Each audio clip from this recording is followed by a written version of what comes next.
नमस्कार दोस्तों, मैं मनोज मुसाफिर साहू नेशनल आवाज़ यूट्यूब चैनल पर आप सभी का स्वागत करता हूं। दोस्तों, हम बात कर रहे हैं, आपको याद होगा 2016-17 में श्रवण साहू हत्याकांड बहुत चर्चित था। लखनऊ के शहादतगंज का श्रवण साहू हत्याकांड बहुत ज़्यादा चर्चित था।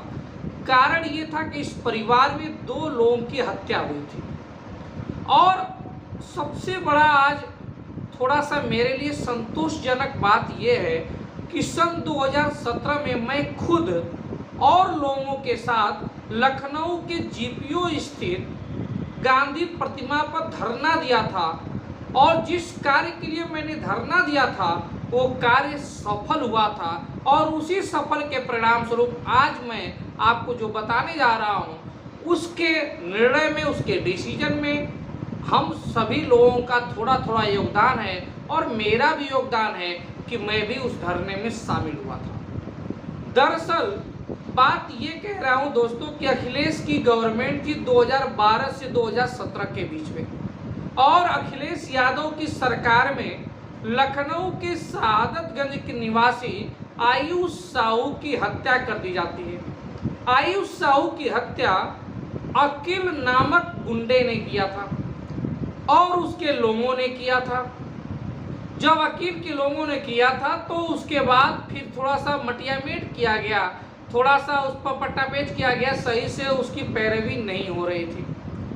जब जेल में वकील चला गया तो श्रवण साहू जो आयुष के पिताजी थे लगातार पूरी तल्लीनता के साथ, पूरे ताकत के साथ वो पैरवी कर रहे थे और जब वकील को लगने लगा कि श्रवण साहू अगर गवाही दे देगा तो मुझे सजा हो जाएगी, तो श्रवण साहू की भी हत्या की साजिश रचता है।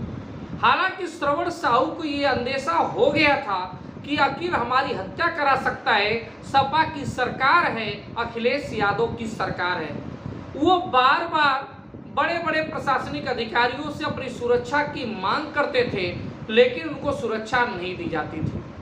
उस समय लखनऊ की वरिष्ठ पुलिस अधीक्षक तत्कालीन एसएसपी थी मंजिल सैनी जी।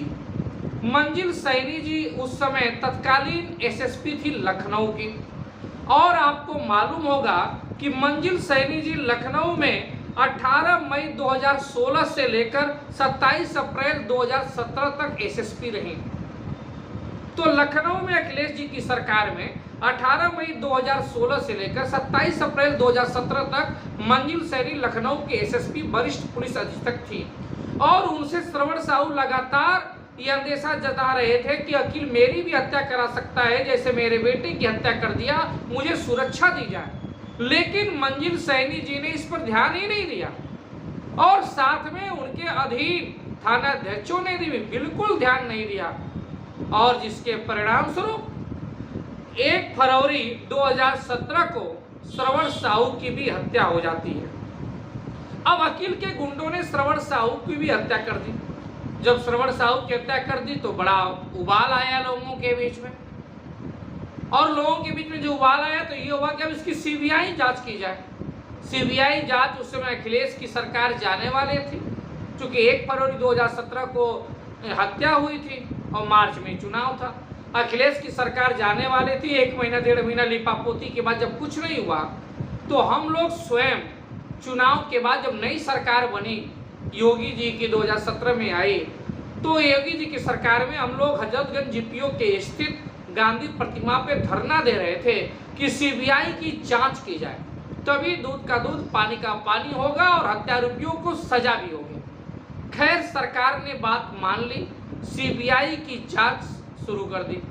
जब श्रवण साहू हत्याकांड और उनके बेटे आयुष की सीबीआई जांच होने लगी तो वकील समेत और लोगों को आरोपियों तो दोषी पाए ही गए, साथ में तत्कालीन एसएसपी रही, वरिष्ठ पुलिस अधीक्षक रही मंजिल सैनी को भी दोषी पाया गया कि इन्होंने जानबूझकर टाल मटोल किया। अगर ये श्रवण साहू को सुरक्षा दे देते तो श्रवण साहू की हत्या नहीं होती। अब सीबीआई ने जब अपनी जांच में दोषी पाया तो सरकार से, इस समय की वर्तमान सरकार से उन्होंने गुजारिश किया कि हमें विभागीय जांच कराकर इनको सजा दिलाने का अधिकार दिया जाए। सरकार ने संतुष्टि कर दी। सरकार ने निर्देश दे दिया कि आप इनकी विभागीय जांच करिए। तो इस समय वर्तमान में मंजिल सैनी जी की विभागीय जांच चल रही है। जब विभागीय जांच हो जाएगी और दोषी पाए जाएंगे तो हो सकता है कि इनको जेल का दरवाजा भी खटखटाना पड़े, जेल के अंदर भी जाना पड़े। लेकिन ये तो समय बताएगा कि विभागीय जांच में क्या निकल कर आता है। फिलहाल में सीबीआई ने इनको दोषी माना है। कुल 8 लोगों को दोषी माना है, अकील समेत 8 लोगों को, जिसमें इनका भी नाम है। अब मंजिल सैनी जी पहले अगर देखें तो 2005 में इनका आईपीएस में सिलेक्शन हुआ था। 2005 बैच की हैं ये, और ये लेडी सिंघम के नाम से जानी जाती थी।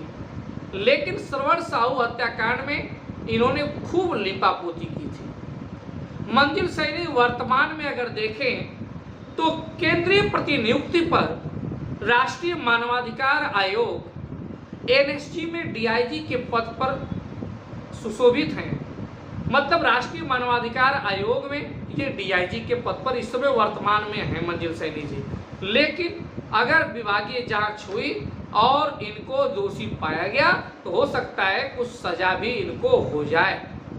तो तमाम पुलिस अधिकारियों को इस घटना से एक सबक भी मिलती है कि गरीब आदमी जब कभी आपके पास सुरक्षा की मांग करे, उसकी हत्या का अंदेशा हो, तो प्रशासनिक अधिकारियों को चाहिए कि उसके एलआई की रिपोर्ट देखें और उसकी जांच पड़ताल करके अगर उचित लगे तो उन्हें सुरक्षा अवश्य दें, नहीं तो उनको भी इस प्रकार से दोषी पाया जा सकता है। श्रवण साहू हत्याकांड एक माथे पे कलंक है लखनऊ के प्रशासनिक अधिकारियों पे, और बड़ा थोड़ा सा यही संतुष्टि हुआ कि हम लोग भी उस धरने में शामिल थे, सीबीआई जांच की मांग कर रहे थे, और सीबीआई जांच होने के बाद तमाम लोग दोषी पाए गए और निश्चित रूप से उन सभी को कड़ी से कड़ी सजा होगी, ऐसी हम उम्मीद करते हैं। धन्यवाद।